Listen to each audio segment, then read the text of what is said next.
if I wanted to look at this function, f of x equals sine x, and I wanted to graph that the old-fashioned way, making a table of values, I could, right? So I would put, let's say I'll start off with 0. Put 0 in for x, then I would have the sine of 0 is 0. Then I could put pi over 6 in for x. So I would have the sine of pi over 6 to be 1/2, and that, or 0.5, right?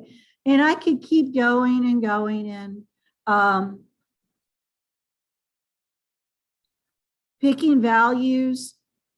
And if I'm looking at these values as angles on this circle, then what happens when I come around to 2 pi is that I just start repeating myself again. We've talked about this before. These are periodic functions, so these values start repeating. And I can keep going forever and ever and ever. I want to look at this. And let me see here. For those people who are on Zoom,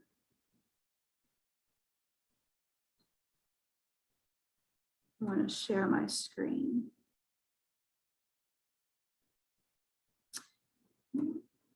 And I want us to look at plotting my sine function. So I've got my angles over here from the circle on the left side of the screen.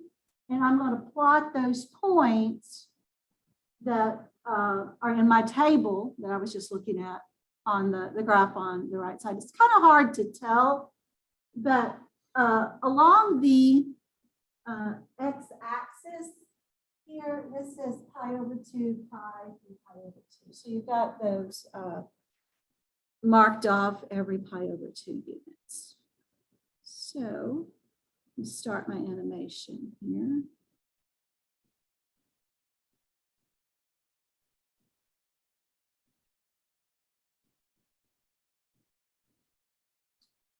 So you can see how the angle measures from the circle coincides with the angle on your graph. And you can keep going around again and again and again. And your graph just keeps going on and on forever. And we could do, that's cosine. And we could do a similar thing with sine.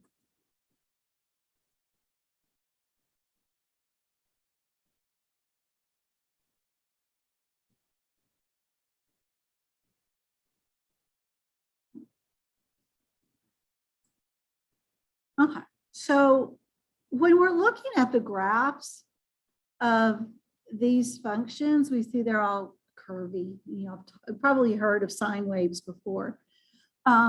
This is actually where the word sine came from. It has its root meaning in the word curve. So we're going to be looking at the basics of this sine and cosine function. And I do want to mention one thing about looking at these graphs here is that they're going to be useful in situations where we have problems like the very last problem on the test where we're looking at, I think it was sales, and we had this formula for the cycle of the sales, and I'm asking which month do we have the maximum sales, and my answer was March. So if you're looking at sales throughout the year, or maybe if you're looking at the cost of propane throughout the year, the cost of propane is normally higher in the winter because it's cold and people need propane, they're willing to pay more.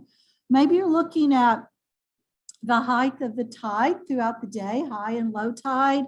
Maybe you're looking at temperatures throughout the year.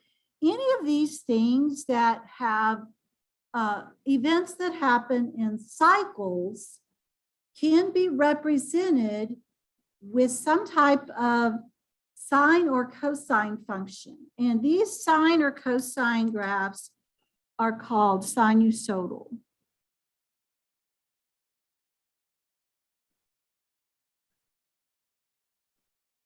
Now, just because they're called sinusoidal doesn't mean that it's just the sine function.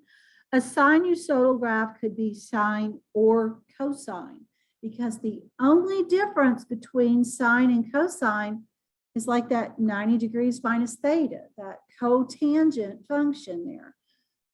And we're going to see that for a graph, that's what's going to be called a phase shift. So anyway, sinusoidal means sine or cosine.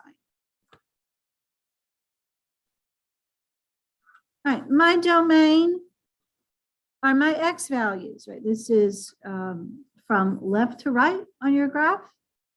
Well, this goes on forever in both directions, from negative infinity to positive infinity. If I were to look at my animation that I did a while ago with my GeoGebra animation, if I would have gone clockwise, I would have had negative angles. So I could have gone in a negative direction. So I can go from negative infinity to positive infinity. My range, I can look at here and see is from -1 to +1, right? Bottom to top, -1 to +1. And I want to talk about that a little bit more here for just a second. When we were looking at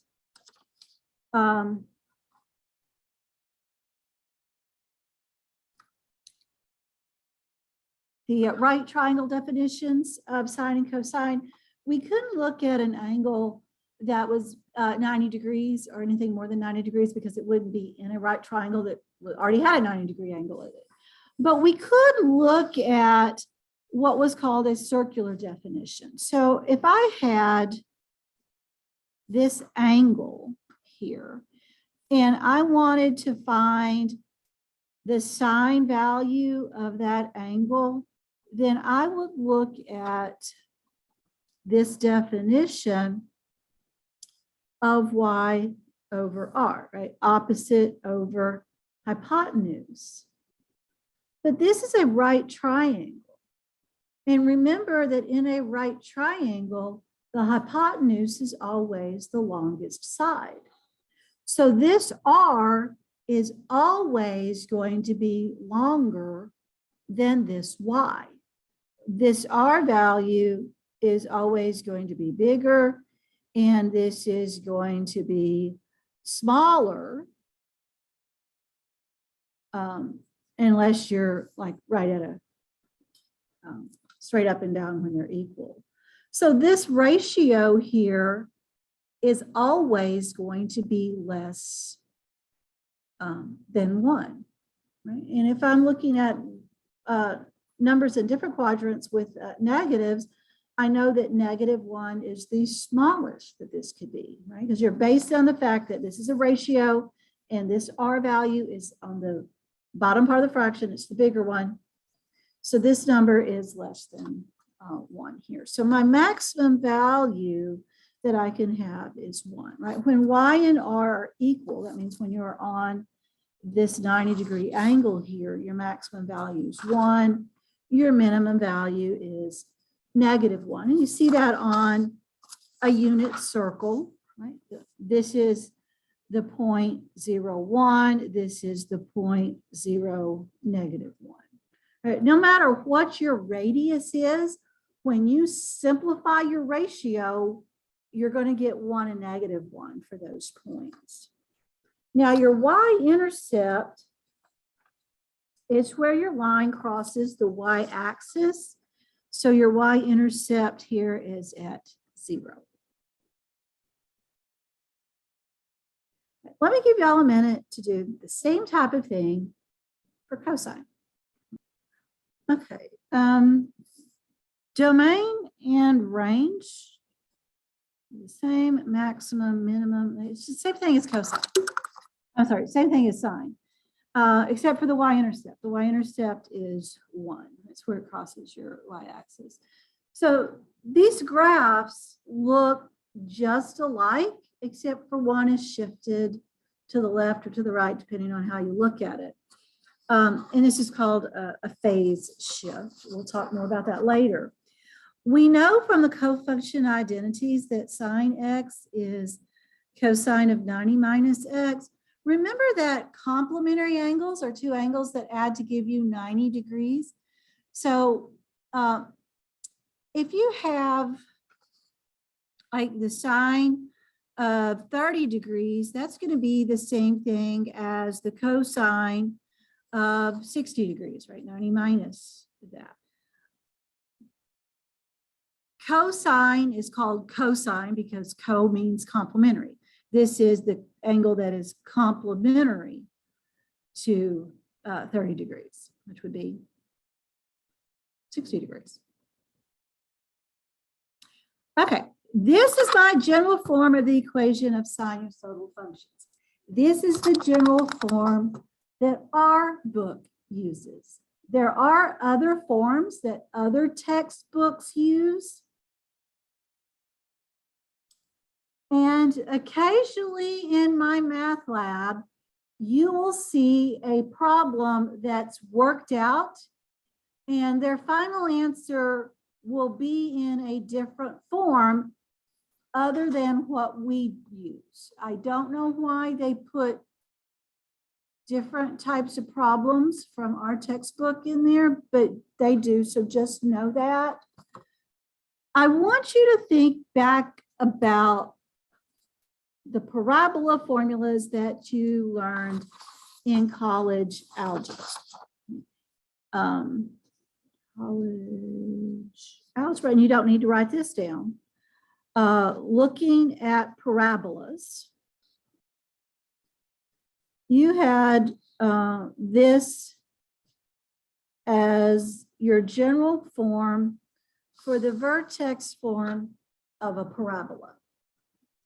And we looked at this number that was in front of this, like if we had, say, -4 times x minus 3 squared plus 2, I could tell that this -4 was going to make my graph skinnier than the graph of y equals x squared, but it was also going to turn it upside down. So my graph would open down.